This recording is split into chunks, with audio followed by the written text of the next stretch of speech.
Ndabahaye mwiriwe canke mwaramutse umwe wese bivanye n'ahatumbere birumvikana neza yuko je hanje mba meze neza namwe nizere ko mumeze neza aho muri hose nizere ko mushima kandi mumeze neza nka jewe hano je meze neza ndashima simba nidoga muvyumva neza. Amazina yanje nkaba nitwa Apollinaire Nikampaye, chaîne yanje YouTube ikaba yitwa Apo Business. Ni chaîne ncishako ibintu bitandukanye haba ivyo kwiteza imbere, haba ibijanye n'ikibano, haba impanuro zitandukanye, kuremesha umuntu, kubatera intege mu vyo muriko murakora. Hari igihe usanga uriko urakora ikintu ntikigende neza, ca ugasanga ufise ibibazo kanaka, tugendana ibibazo kenshi usanga umuntu afise ingorane kanaka. Rero ndakuremesha aho usanga kenshi ufise ingorane, ushobora usanga ufise ingorane zitandukanye, ari ingwara, ari kubupfunzwe, ari ibibazo vy'ubukene vyo biba bihari nyene uravyumva. Ariko uko biri kose naho bawumva uvuga uti je ndumva neza kumenga meze nabi, ndumva kumenga abantu bampevye, ndumva kumenga nyene ndi mu bitameze neza, urumva ko ndakuremesha kandi ndakora ati wizere kandi ureme, ibintu bizogenda neza cyane, bizohora uko biri no munsi. Rero wizere ko bizogenda neza kandi bizogenda neza cyane. Imana izobikora uko uri kose. Ivyo bibazo ubona ko urimo no munsi uvuga uti ibibazo biraremereye, ndabona simo no kundi ubisohokemwo, ariko bizogenda neza cyane. Ushobora kuba mu nzu ukavuga uti nabuze amahera yo kuriha inzu, simo nuko bimeze, ariko ndakubwire ko bizogenda neza. Si wewe nyine ubuciye mu ngorane, abantu benshi baraca mu ngorane ariko birarangira. Urumva neza ko tuba dufise iyo Mana cyane cyane ikunda kutuba hafi, niyo nyine novuga nti iba iturabira hafi, turabagiza kugira ngo dukure mu bibazo tuba turimwo. Rero ndakubwire nti uko biri kose nimba ari ikibazo ufise bizogenda neza cyane, ureme. Si wewe nyine ibibazo bishikiye, ariko bizogenda neza. Izuba rizaka ntibizohora uko biri, wumve ko ndakuremesheje, bizogenda neza gose.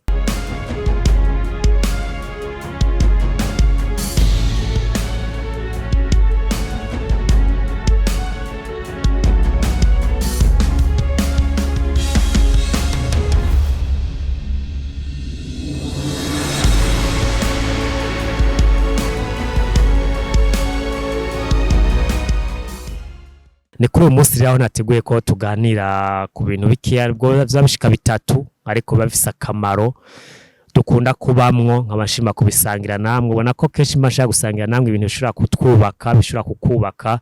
bishobora kubaka mugenzawe bikagenda neza cyane, ugasanga hari intambwe uri kuratera haba muri ibi canke biriya, ugasanga biragenze neza cyane. Ubona ko tubaye no mu isi bigoye kuronka umuntu aguhanura, bigoye kuronka umuntu akuremesha. Ubona ko umuntu wese aba yitaho ivyiwe, na nisi nyotera tujamwo le monde devenu capitaliste, ivyo muravyumva. Rero uno munsi nashimye ko tuyaga kenshi, ugasura gusanga abantu, ugasanga umuntu ntaguma ari ngaho no gukritika abantu no gutyoza abantu, kumva umuntu yama yicaye uko akritikana akamufata nabi, ngo nakayubatse inzu ntoya, ngo inzu ntoya ngo ivyumba bibiri gusa, ngo ntibazoyikwirwamo ngo n'umuryango wiwe. Ugasanga uri kurabivuga nta ni parcelle ufise, nta n'umugambo kugura ufise, ariko ubonye umuntu yiguriye akantu gatangura kuvuyagira abantu ngo naka ngo yakoze ibintu, ariko ngo ni ibintu vy'uburofa, niko mukunda kubivuga. Ngo yaguze umuduga, ngo akaduga gatoyi ngo gashaje ngo kakera, nawe nta n'ibihumbi 100 ufise, ariko ubonye umuntu hariya ngo ivyo ariko aragira sivyo, ngo yaguze ngo aba mu nzu, ngo bayabaye ngo inzu ngo inzu ngo mbi cyane. Nawe nta aho ubaye ntunapanze, baragupangiye canke ubaye muri famille, ariko ugasanga umuntu nyene wamuri kukritika abandi bantu ibintu utameze neza, ariko ntiwigera ubwire ibiganiro ngo yage n'umuntu uvuga uti naka yateye imbere. N'ibintu vyiza cyane, ni ibintu vyo kwishimira, ni ibintu vyo kuryohererwa. Misi yose tukritike dufatiye ku ntege nke z'abantu, ivyo bafise ntibimeze neza, wewe nawe ntugira namba. Ivyo bintu ugasanga bidutesha umwanya, bigutesha umwanya wo kuvuga abantu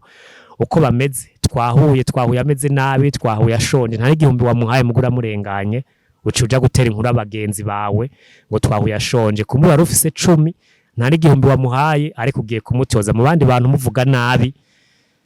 Ivyo birakungura iki kwiregera ibiganiro bijanye n'ivyo? Ni iyihe nyungu uronka mu kuvuga nabi umuntu, mu gutyoza umuntu, mu gukritika abantu? Uhungukira iki muri rusange? Niyo mpamvu ituma wararaza umuntu nyene muri ubwo buryo. Ico cyari cya mbere bashaka kutuganira byinshi babitandukanye.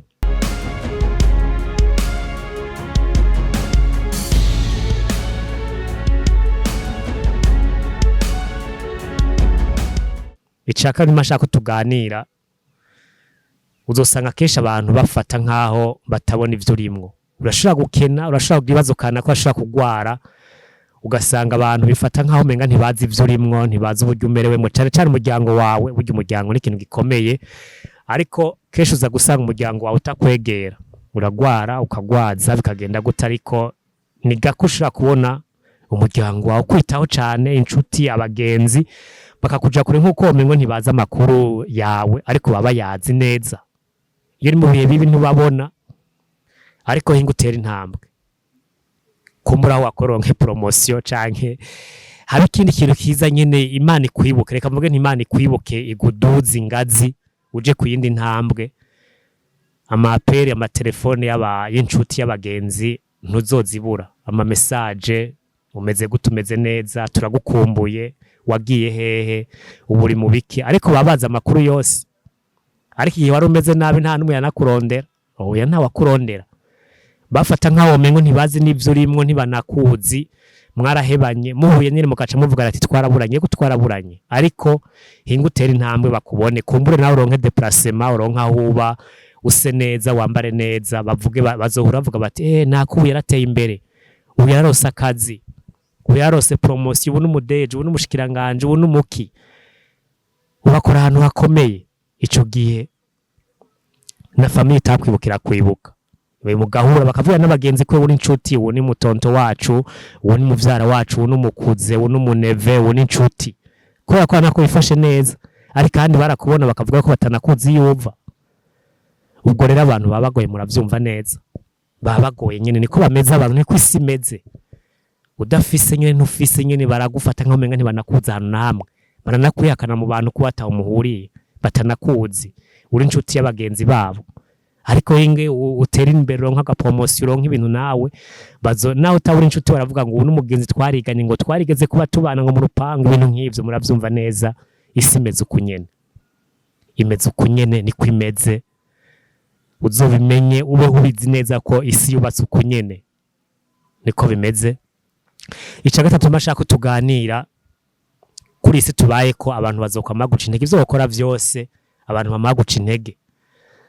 ivyo ugomba ukore ntibikunda barabikoze benshi barahomba ivyo ntibicunguka vyari vyakera ubu nta kirimwo bireke ivyo ugomba kubikora bisaba ko ufise miliyoni 10 ntiho bikoresha miliyoni 3 banza urondere miliyoni 7 zibura ni wazironka uzoheza ukore ivyo nta kirimwo ivyo ibintu vyose ujamwo ntuzigere bura abantu baguca intege bakora ko bitoshoboka ahubwo bibaye ngombwa wo bihagarika ukabeba kubera atakirimwo urumva neza ko vyo ujamwo vyose abaguca intege bazokwamaho kandi bazoguca intege benshi bazobara abagenzi bawe bakwegereye kumbura inshuti abo mwiganye abagenzi mu bana umugenera misi yose nibo kenshi bazokora ko atakirimwo ahubwo bihebe kandi no kubeba ntibazogupropose ikindi wokora oya bavuga ati heba naho ukora akazi barashaka kubara bati kati gatsukora nakazi gasuzuguritse ariko nta kandi bazokurangira bakora ngo gahebe mbwa nibakurangira yuja abantu bameze uko nyene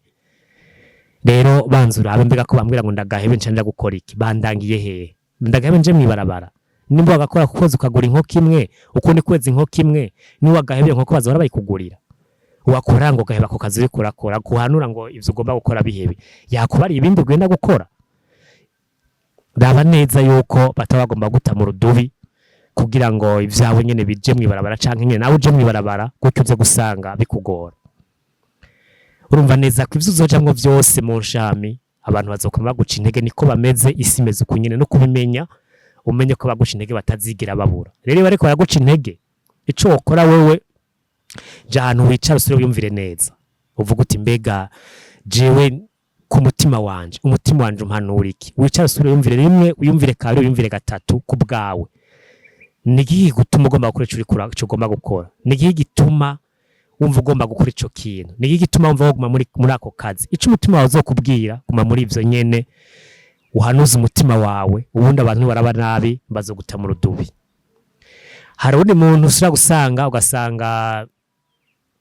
akoreshwa n'amaranga mutima arakora akazi boss yaza kamukankamira ngo mbere ngo je ngo ndagahevye agahevye atanamwe agiye nta nakandi yarose mugabo kubera amaranga mutima yiwe ukwishofa kwawe ibintu nk'ivyo bigatuma ngo je ngo mbere ngo boss ngo ndamusumvya imyaka cyangwa ngo boss ngo jewe ngo twariganye cyangwa ngo twaragize mwariganye mugabo irero patro yaraguhaye akazi yaguha amategeko ngo n'amategeko ngo sindayemera ngo nogaheba ngo ubundi ho ngusumvye ngo no musho ntagusumbwa namusumvye ubwenge ngo je ntankoresha uko ashaka abantu nk'abama babayeho ngo ntukoresha uko ushaka ukavyo kuja mwibarabara ukavyo kugaheba kubera amaranga mutima yo kudakora ibiharo neza mu mutwe ugacuja mwibarabara mu gashomeri yahora guhema amajana 2 ubugiye kubura n'igihumbi ku munsi kubera amaranga mutima. Tekana neza imbere yo gukora ikintu banza yumvira imbere yo gufata ingingo yumvire rimwe wiyumvire kabiri wiyumvire gatatu uvuga uti mbega ninagahagarika ninaheba kino kintu ndaja he. Koresha umutwe amaranga mutima yirinde ubanze yumvire neza ufata ingingo wiyumvire neza rimwe kabiri gatatu ariko ufata ingingo uvuga uti iyi ngo ndayifashe n'inkurikizi zayo nzozemera. Nivyo bintu nagomba ko dusangira urumva neza yuko mashaka tuganira byinshi kandi binyubaka kuganira namwe biba bindyohera mwumve neza kuba bindyohera mba numva nyina umunezero kuri je kandi umunezero udasanzwe nashaka tuganira kuri zo ndabashikirije naho kuraba neza nimba ivyo bintu utari bikorerako ushobore kubikorerako. Ndagushimiye cyane kuba wabanye nanje ahanje tuzosubira naho butaha.